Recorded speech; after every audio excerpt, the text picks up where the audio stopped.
ሻሎም ሻሎም የጌታ የኢየሱስ ክርስቶስ ጸጋና ሰላም በስቶላችኋል። ቅዱሳን እንዴት ከረማችሁ? ሁሉ መልካም ነው። ኔጋ የጌታ ስም የተባረከ ይሁን። እግዚአብሔር እርቶኝ እንግዲህ በእናንተ ፊት እንድመጣ እግዚአብሔር በምህረቱ በጸጋው ደግፎኛል። ክብር ለጌታ ኢየሱስ ይሁን። በተከታታይ በየሁለት ሳምንቱ ስንመለከት የነበረው የእግዚአብሔር ጸጋ ማለት ምን ማለት ነው የሚል ሐሳብ ይዤ አብረን በእግዚአብሔር ቃል መሰረት እየተማርና እያጠናን እንገኛለን። ክብር ለጌታ ኢየሱስ ይሁን። ዛሬ ለሁላችንም ስለ መንፈስ ቅዱስ እንድናጠና መንፈስ ቅዱስ በግል ሕይወታችን ውስጥ ማን ነው፣ ምንድነው፣ የሚሰራውስ እንዴት ነው የሚለውን ሐሳቦች እግዚአብሔር ቢፈቅድ ብንኖር በተከታታይ በሁለት ሳምንታት ውስጥ የሚቀጥለውም ሳምንትንም በመጨመር አብረን እንመለከታለን ማለት ነው። ወገኖቼ ስለ መንፈስ ቅዱስ የተረዳውበት ጊዜ ወይንም መንፈስ ቅዱስ እንዳውቀው ካደረገኝ ጊዜ በኋላ ቀጥታ ሕይወቴ ሙሉ ለሙሉ ወደ መንፈሳዊ ሕይወት ማለቴ ነው የተለወጠና የእግዚአብሔር ቃል ጋር የተያያዘ ሆነ። ምናልባት በተለያየ ስፍራ ላይ የተለያየ ስለ መንፈስ ቅዱስ ምስክርነቶች ልትሰሙ ትችላላችሁ። ብዙ መጽሐፍቶችንም እንዲሁ እግዚአብሔር የተጠቀመባቸውን ስፔሻሊ በ1970 የነበረ ሙቭመንትም ጭምር ለማጥናት እግዚአብሔር እድሉን ሰጥቶኝ ተመልክቻለሁ። እና በእግዚአብሔር መንፈስ የተነኩ ሰዎች ለትውልድ የሆነ ነገር አሳልፈው ነው ጌታን አክብረው ወደ ጌታችን ወደሚወዱት አምላክ የሚሄዱት። ስለዚህ የመንፈስ ቅዱስ አስፈላጊነት በወንጌል ሕይወት ውስጥ በጣም አስፈላጊ ነው።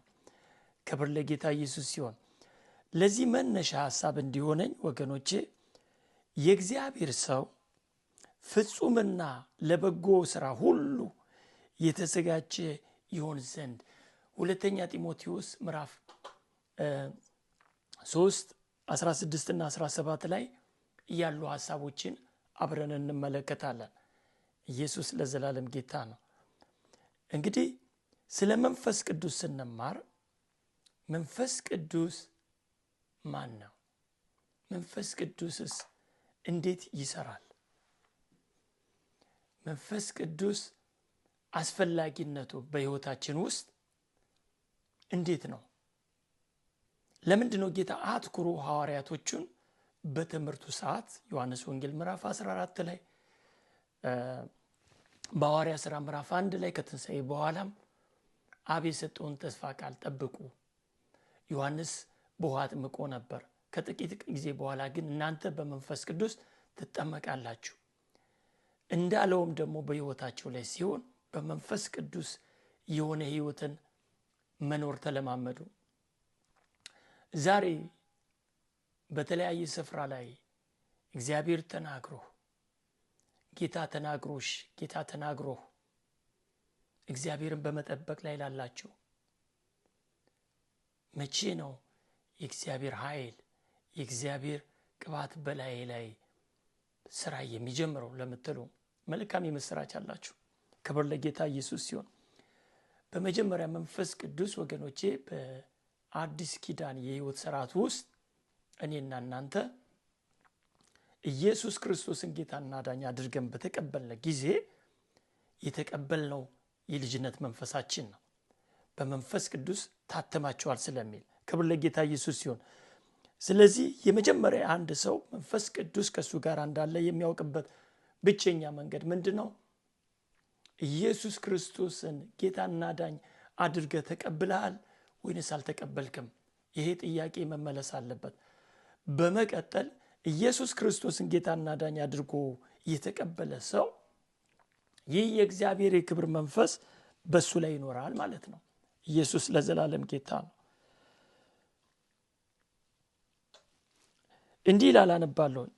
የእግዚአብሔር ሰው ፍጹምና ለበጎ ሥራ ሁሉ የተዘጋጀ ይሆን ዘንድ የእግዚአብሔር መንፈስ ያለበት መጽሐፍ ሁሉ ለትምህርትና ለተግሳጽ ልብንም ለማቅናት በጽድቅም ላለው ምክር ደግሞ ይጠቅማል ይላል።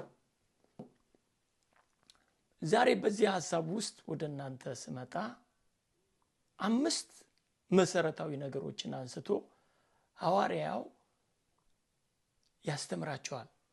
ለጢሞቴዎስ ሲናገር ጢሞቴዎስ ለሚመራው ቤተክርስቲያን አልፎ በዚህ ሥርዓት መሰረት እንዲመላለሱ ነው። ስለዚህ የእግዚአብሔር ሰው አንድ ሰው የእግዚአብሔር ሰው የሚያደርገው የእግዚአብሔር መንፈስና የእግዚአብሔር ቃል በውስጡ ሲኖር ነው።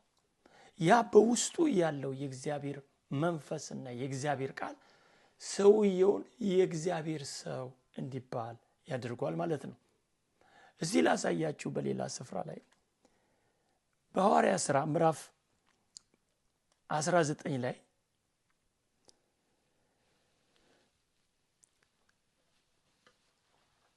እንዲህ ሆነ። በሐዋርያት ሥራ ምዕራፍ 19 ላይ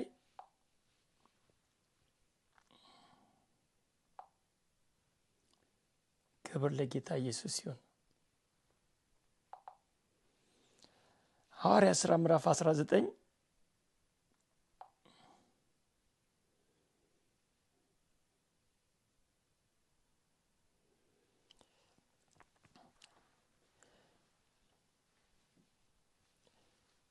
ኢያጵሎስም በቆሮንቶስ ሳለ ጳውሎስ በላይኛው ሀገር አልፎ ወደ ኤፌሶን መጣ። አንዳንድ ደቀ መዛሙርትንም አገኘ። ባመናችሁ ጊዜ መንፈስ ቅዱስን ተቀበላችሁን አላቸው። እነርሱም አልተቀበልንም፣ መንፈስ ቅዱስ እንዳለ እንኳ አልሰማንም አሉት። እንኪያስ በምን ተጠመቃችሁ አላቸው። እነርሱም በዮሐንስ ጥምቀት አሉት። ጳውሎስም ዮሐንስ ከእርሱ በኋላ በሚመጣው በኢየሱስ ክርስቶስ ያምኑ ዘንድ ለሕዝብ እየተናገረ በንስሐ ጥምቀት አጠመቀ አላቸው። ይህም በሰሙ ጊዜ በጌታ በኢየሱስ ስም ተጠመቁ። ጳውሎስም እጁን በጫነባቸው ጊዜ መንፈስ ቅዱስ ወረደባቸው፣ በልሳኖችም ተናገሩ፣ ትንቢትም ተናገሩ ይላል። እዚህ ጋር የመጀመሪያው የቤተ ክርስቲያን ሙቭመንት ላይ ነው። በሐዋርያት ሥራ ላይ ወገኖቼ ከምዕራፍ 2 ጀምሮ ያለው እንቅስቃሴ ወይንም የቤተ ክርስቲያን አካል የሚገልጠው መንፈስ ቅዱስ ነው። በሐዋርያ ጴጥሮስ ላይ ሲገልጥ፣ በሁሉም ሐዋርያቶቹ ላይ፣ በዲያቆናቶቹ ላይ፣ በፊልጶስ እንዴት አይነት የእግዚአብሔር ክብር ሲገለጥበት እንመለከታለን። በእስጢፋኖስ ላይ የተገለጠውም የእግዚአብሔር ክብር በመንፈስ ቅዱስ ኃይል በጸጋና በእምነት ሙሉ እንደነበረ ይነግረናል። ስለዚህ የመንፈስ ቅዱስ አስፈላጊነት አንድ ሰው መንፈስ ቅዱስ በሕይወቱ ላይ እንዳለና አክቲቭ እንደሆነ ሊያውቅ ይገባል ማለት ነው። ጌታ ስሙ ይባረክ። ስለዚህ 5 ነገሮችን ላሳያችሁ ለዛሬ። ክብር ለጌታ ኢየሱስ ሲሆን ከመንፈስ ቅዱስ ጋር አብራችሁ እንዴት እንደምትጸልዩ፣ እንዴት ከእግዚአብሔር ቃል ጋር አብራችሁ በመንፈስ ቅዱስ የመገለጥን ሕይወት እንደምትለማመዱ አብረን እንመለከታለን። ኦኬ፣ ሐዋርያው ለጢሞቴዎስ ወደ ነበረበት ሐሳብ ልመለስ። እንዲህ አለው፣ ተመልከቱ። የእግዚአብሔር ሰው እንግዲህ የእግዚአብሔር ሰው ፍጹምና ለበጎ ሥራ ሁሉ የተዘጋጀ ሰው በራሱ ተነሳሽነት ከእግዚአብሔር መንፈስ ውጭ በጎ ሥራ ለመስራት ጉልበት የለውም። ቢሰራም ፕራውድ ነው የሚሆነው፣ የራሱ ትምክት ነው የሚሆንበት። እዚህ ጋር በእግዚአብሔር መንፈስ ከእግዚአብሔር መንፈስ የሆነውን በጎ ሥራ ነው ሐዋርያው የሚናገረው። ተመልከቱ። አንደኛ እንዲህ አለ፣ የእግዚአብሔር መንፈስ ያለበት መጽሐፍ ሁሉ ይላል። ይህ ማለት ከዘፍጥረት እስከ ራእይ እግዚአብሔር በመንፈስ ቅዱስ ለነቢያት ለአባቶች የተናገረበት መንገድ ማለት ነው። ስለ እግዚአብሔር የሚናገር የእግዚአብሔርን አድሬስ እግዚአብሔርን የሚያሳይ የእግዚአብሔር ቃል ያ የእግዚአብሔር መንፈስ ያለበት እንላለን። ክብር ለጌታ ኢየሱስ ይሁን። መጽሐፍ ቅዱስ 66ቱ መጽሐፍት ብሉይ ኪዳን አዲስ ኪዳን መጽሐፍት ስታነቡ የእግዚአብሔር መንፈስ ያለበት ነው። ያ የምታነቡት መንፈስ የምታነቡት መጽሐፍ የእግዚአብሔርን መንፈስ ባህሪ ያሳየናል። ክብር ለጌታ ኢየሱስ ይሁን። ስለዚህ እግዚአብሔር ሰው የእግዚአብሔር መንፈስ ያለበትን መጽሐፍ ቅዱስ ቃል ብቻ እያጠና እየጸለየ ከእግዚአብሔር መንፈስ በሆነው አቅጣጫ መመላለስ ይኖርበታል ማለት ነው። ሁለተኛ ሐሳብ ላሳያችሁ። ክብር ለጌታ ኢየሱስ ይሁን። የእግዚአብሔር መንፈስ ያለበት መጽሐፍ ሁሉ ነው እንግዲህ ለትምህርት ይላል። ብዙ ጊዜ የተለያየ ሴኩላር ትምህርቶች አሉ፣ እንማራለን፣ ተምረናለን በተለያየ ሙያዎች ውስጥ በጣም አስፈላጊ ነው። ለዚህ ለምድራዊ ኑሯችን የምናውቅበት የምንሰለጥንበት ገንዘብም የምንሰራበት ስራችን ነው። ስለዚህ መልካም ነው። የትምህርት መጥፎ ነው እያልኩ አይደለም። ይሄ ትምህርት ግን ይለያል። ሐዋርያው ለጢሞቴዎስ የሚነግረው ከእግዚአብሔር ቃል በእግዚአብሔር መንፈስ ከሆነ ትምህርት ነው። መጽሐፍ ቅዱስ ሲናገር በብሉይ ኪዳን በመጨረሻው ዘመን ሁሉም ከእግዚአብሔር የተማሩ ይሆናሉ። ወንድሞቼ እህቶቼ፣ በተለያየ መልኩ ህይወታችሁን ውስጣችሁን ልታሰለጥኑ እንኳን ብትሞክሩ ወደ ውስጣችሁ እየገባ የእግዚአብሔር መንፈስና መንፈስ ብቻ ነው የሚያሳርፋችሁ፣ ትክክል ያልሆነውን እንድትለዩ የሚያደርግ። መጽሐፍ ቅዱስ ሲናገር በጌታ በኢየሱስ አስተምሮ ውስጥ አጽናኙ በመጣ ጊዜ እሱ ወደ እውነት ሁሉ ይመራችኋል። ተስፋ የተሰጠው መንፈስ ቅዱስ ነው። ተመልከቱ። ስለዚህ እሱ ያስተምራችኋል። የመንፈስ ቅዱስ ትምህርት ራይት ወይ ትክክል የሆነውን መንገድ ይዘህ እንድትመላለስበት የሚያደርግ ነው። ስለዚህ የእግዚአብሔር መንፈስ ያለበት መጽሐፍ፣ ከዛ ደግሞ የእግዚአብሔር መንፈስ የሚያስተምረው ሰው። ይህንን ሐሳብ በእግዚአብሔር ቃል እንድንመለከት ፈለኩ። ይህንን ሐሳብ ለመመልከት ሐዋርያ ጳውሎስ እንዲህ ብሎ ለቆሮንቶስ ቤተክርስቲያን መልሶ ይነግራቸዋል። እንዲህ ብሎ ያስተምራቸዋል። አንደኛ ቆሮንቶስ 2 ላይ ከ9-10 ጀምሬ ከ9 ነገር ግን ዓይን ያላየችው ጆሮም ያልሰማው በሰውም ልብ ያልታሰበው እግዚአብሔር ለሚወዱት ያዘጋጀው ተብሎ እንደተጻፈ እንዲህ እናገራለን። መንፈስም የእግዚአብሔርን ጥልቅ ነገርስ እንኳ ሳይቀር ሁሉን ይመረምራልና ለእኛ እግዚአብሔር በመንፈሱ በኩል ገለጠው። በእርሱ ውስጥ ካለው ከሰው መንፈስ በቀር ለሰው ያለውን የሚያውቅ ሰው ማን ነው? እንዲሁም ደግሞ ከእግዚአብሔር መንፈስ በቀር ለእግዚአብሔር ያለውን ማንም አያውቅም። እኛ ግን ከእግዚአብሔር እንዲያው የተሰጠንን እናውቅ ዘንድ ከእግዚአብሔር የሆነውን መንፈስ እንጂ የዓለምን መንፈስ አልተቀበልንም ይላል። እንግዲህ ተመልከቱ፣ የእግዚአብሔር መንፈስ በሕይወታችን ውስጥ ሲያስተምር በናቹራል ማይንዳችን በአእምሯችን እኛ በምናውቀው የእውቀት መንገዶች ውስጥ አታገኙትም። ሪሊ በጣም ልንረዳና ልናስተውል የሚያስፈልገው ከእግዚአብሔር መንፈስ የሆነውን እውነት መለማመድ ስትጀምሩ ራሳችሁን ነው ማየት የምትጀምሩት። ራሳችሁን ማየት ስትጀምሩ የመንፈስ ቅዱስን እውቀት ለመቀበል ልባችሁን ትከፍታላችሁ። ይህ ትምህርት ጠንከር ሊልባችሁ ይችላል። ነገር ግን በሕይወታችሁ ውስጥ ማረፍ የምትፈልጉ ከሆነ ስለ መንፈስ ቅዱስ አስፈላጊነት እናገራለሁ። ስለ መንፈስ ቅዱስ ለሕይወታችሁ እጅግ አስፈላጊ ነው። ክብር ለጌታ ኢየሱስ ይሁን። ኢየሱስ ለዘላለም ጌታ ነው። ተመልከቱ፣ በመንፈስ ቅዱስ ሕይወት ውስጥ መመላለስ ስትጨምሩ ሶስት ነገሮች እየተመለከት መተናል። አንደኛ የእግዚአብሔር መንፈስ ያለበት መጽሐፍ ብቻ ነው እሱን ሊገልጥ የሚችለው ብለናል። ሁለተኛ ደግሞ ተመልከቱ፣ ሁለተኛ የምንመለከተው ትምህርቱንም የምናገኘው ከዛው የእግዚአብሔር መንፈስ ካለበት መጽሐፍ እንደሆነ ከመንፈስ ቅዱስ እንደሆነ ተመልክተናል። ክብር ለጌታ ኢየሱስ ሲሆን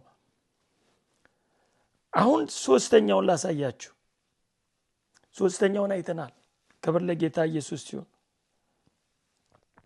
ተመልከቱ፣ ለተግሳጽ ይሄኛው ፓርት ወገኖቼ በእግዚአብሔር መንፈስ ራሳችሁን መገሰጽ ስትለማመዱ በጣም ነው እረፍት የሚሰማችሁ። እኔና እናንተ በተለይ ያበሻ ባህሪ ሰው የሆነ ተለቅ ያለ ሰው እንኳን አቅጣጫ ለማሳየት ቢል ለበጎ እንደሆነ ልንረዳ ይገባል። ራይሌ ማለት የተሻለ ሰው እኔን የቀደሙኝ ሰዎች ሲነግሩኝ ስተቴን ያልገባኝን እንዳውቅ ይህን ነገር ደግመህ ባትሳሳት ብባል ለጥቅሜ ነው ወገኖቼ። የእግዚአብሔር መንፈስ የሚያደርገው ይሄንን ነው። የእግዚአብሔር መንፈስ ተመልከቱ፣ የተሳሳትክበትን የእግዚአብሔርን ባለመታዘዝ የተለያየ ነገር ውስጥ ስትገባ የእግዚአብሔር ቃል ይሄ እንዲህ አይልም ይልሃል። ይህን መንገድ ተው ይልሃል። ልጄ አይጠቅምም ይልሃል። ልጄ አይጠቅምሽም ይልሻል። የእግዚአብሔር መንፈስ ልብንም ይጠብቃል። የሚጠቅመውን እያስተማረ ስለሆነ ነው። ምክንያቱም ሁለቱም ፓርት መጥፎንም ጎን ጥሩንም ጎን ካለየናቸው የቱ ላይ እንዳለን አናውቀውም። የእግዚአብሔር መንፈስ ሁሉ ጊዜ በመልካም ጎን ነው የሚመራን። ስለ መንፈስ ቅዱስ ነው ዋና ትምህርቴ። ክብር ለኢየሱስ ሲሆን አራተኛ ልብን ለማቅናት። የልብ መቅናት ወገኖቼ ልብን በተስተካከለ መስመር ለመውሰድ እኔ ምስክር ነኝ፣ ከእግዚአብሔር መንፈስ ውጭ የሚረዳ አካል የለም። አዎ የሆነ ነገር ልታውቅ ትችላለህ፣ ግን ብዙ የማታውቀው ነገር አለ። የሆነ ነገር ልታውቂ ትችያለሽ፣ ብዙ የማታውቂው ነገር አለ። ልብን በቀና መስመር ላይ ማሳረፍ እግዚአብሔር በመንፈሱ እናንተንም እኔንም ይርዳ ነው ማለት እስከ መጨረሻው። መንፈስ ቅዱስ ብቻ ነው ልብን የሚያቀናው ወገኖቼ። ምን ማለት ነው የልብን ማቅናት ማለት ወገኖቼ? ብዙ ነገሮች በምሳሌ መጽሐፍ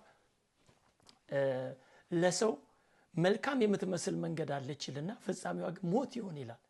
እንዴ ሰው እኮ ሞት መሆኑን ቢያውቅ አይሄድበትም። ተመልከቱ፣ የልብ መቅናት፣ ልብን ማስተካከል፣ የልብ መለወጥ። አንድ ጊዜ በአንደኛ ሳሙኤል ምዕራፍ 10 ላይ ከ9 ጀምሮ እግዚአብሔርም የሳኦልን ልብ ለወጠው ይላል። ክብር ለጌታ ኢየሱስ ሲሆን ተመልከቱ፣ ሳሙኤል ጸልዮ ስለነበረ ሳሙኤል በተገናኘው ጊዜ ፊቱንም ከሱ ዞር ባደረገ ጊዜ ንጉስ ሳኦል እንግዲህ ተመልከቱ ንጉስ አርጎ እግዚአብሔር ከቀባው በኋላ የሳኦልን ልብ ለወጠው ይላል። ተመልከቱ፣ የልብን ነገር መለወጥን በዚህኛው ቃል ላይ እናያለን። ይህ ብቻ አይደለም። በሐዋርያት ሥራ ምዕራፍ 16 ላይ ሊዲያ የምትባል ሴት ሐር ነጋዴ በጣም ሺ ኢዝ ሪች በነገራችን ላይ ይህች ሴት ግን ጌታም ልቧን ከፈቱ ይላል። ስለዚህ የእግዚአብሔር መንፈስ የኔና የናንተ ልብ ያቀነዋል፣ የተሻለውን መንገድ ያሳየዋል። ጌታ ስሙ ይባረክ። ሃሌሉያ። አምስተኛ በጽድቅም ላለው ምክር ይሏል። ይህ የጽድቅ ምክር ወገኖቼ፣ ይህ የጽድቅ ምክር ሲገባ ይህ በክርስቶስ ኢየሱስ የሆነውን ጽድቅ በክርስቶስ ኢየሱስ የሆነውን ትክክለኛነት በሕይወታችን ስንለማመደው ከእግዚአብሔር መንፈስ ጋር አብረን የምንኖረው ሕይወት ነው። ይህ ጽድቅ በእኔና በእናንተ ሕይወት ላይ ዕለት ዕለት እንድንጠማው እንድንራበው የሚያደርገው የእግዚአብሔር መንፈስ ስራ ነው። ስለዚህ የእግዚአብሔር ሰው ተመልከቱ፣ እነዚህን 5 ነገሮች ከሆነ የእግዚአብሔር ሰው ለበጎ ስራ ፍጹምና ለበጎ ስራ ሁሉ የተዘጋጀ ይሆናል ማለት ነው። እነዚህን 5 ሐሳቦች ዛሬ ያነሷቸውን ጠቅለል አድርጋችሁ በጸሎት በጾም በጸሎት በዚህ ሐሳቦች ዛሬ ራስን ማየት ብትጀምር የሚቀጥለው ሳምንት እነግርሃለሁ ሌላ ሰው ነው የምትሆነው። ኢቭን ዛሬ ጽፈህ ሐሳብህ እነዚህን 5 ሐሳቦች በእግዚአብሔር ቃል መሰረት ራስን ብታይባቸው የሚቀጥለው ሳምንት ላይ የዛሬውን ሐሳብ ትለውጠዋለህ። ሪሊ ነው የምነግራችሁ። እና ይህ የመንፈስ ቅዱስ አብሮነት ወገኖቼ መንፈስ ቅዱስ በሕይወታችሁ ውስጥ እንድትለማመዱ እኔ በብዙ ስለረዳኝ ነው። በየትኛውም ሀገር ላይ በነበረኝ አገልግሎት ጊዜያቶች ውስጥ አሁንም ወደፊትም በየጊዜው ድምጹን ሳልሰማ አንዳች ነገር አላደርግም። ለምን? አይኖ አወቅኩት፣ ተረዳሁት። ሰውን እንኳን ለመምከር የእግዚአብሔር ምክር መቅደም መቻል አለበት። ለምን? የምክር ሂዝ ካውንስለር የእግዚአብሔር የምክር መንፈስ ነው የተቀበልነው። መንፈስ ቅዱስ አስተማሪ ነው፣ መካሪ ነው፣ አጽናኝ ነው። ጌታ ይሄን ነው ያለው በዮሐንስ ወንጌል ምዕራፍ 14 ላይ። አምናለሁ ዛሬ ለብዙዎቻችሁ የእግዚአብሔር መንፈስ የመንፈስ ቅዱስ መነካት እንደሚሆንላችሁ አምናለሁኝ። እውነት ነው የምነግራችሁ። የእግዚአብሔር ቃል ስለሚል ነው ዛሬ የምትሰማው የምትሰሚው። ይህ የእግዚአብሔር ቃል የእግዚአብሔር መንፈስ አለበት እያልኳችሁ ነው። አምናለሁኝ የሚቀጥለው 2 ሳምንት በምስክርነት እንገናኛለን። ጌታ ኢየሱስ ዘመናችሁን ይባርክ። ለበረከት ሆኖልኝ ይህን የግል ዩቲዩብ ቻናል ሰብስክራይብ በማድረግ ሼር በማድረግ ለወንድም ለእህቶቻችን ጥቅም እንዲሆን እጠይቃለሁ። በተለያየ በፌስቡክ በቲክታክ ለምትከታተሉ ሁሉ ጌታ ኢየሱስ ዘመናችሁን ይባርክልኝ። ብሩካን ናችሁ። ሻሎም